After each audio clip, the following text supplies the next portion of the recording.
આવે છે અને છોકરો એકવાર આવીને કહે છે, એક ગામમાં રાજા મરી ગયેલો હતો એટલે પ્રજાએ નવો રાજા શોધવા ઉત્સવ રાખ્યો હતો. છોકરો કહે, માં હું જોવા જાઉં.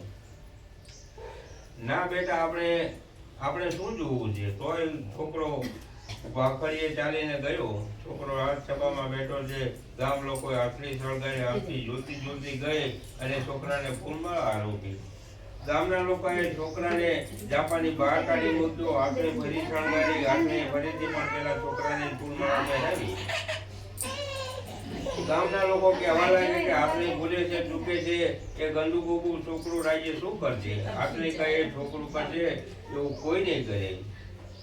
છોકરાને તો ધામધૂમથી રાજગાદી ઉપર બેસાડ્યો. ચકલાને ચણ, પીને મણ, હાથીને મણ. જય ભોળાનાથ, ઝાલો હાથ, મહારાણીને જેવા બળદ પડ્યા એવા અમને પડ્યો. જય મહારાજ.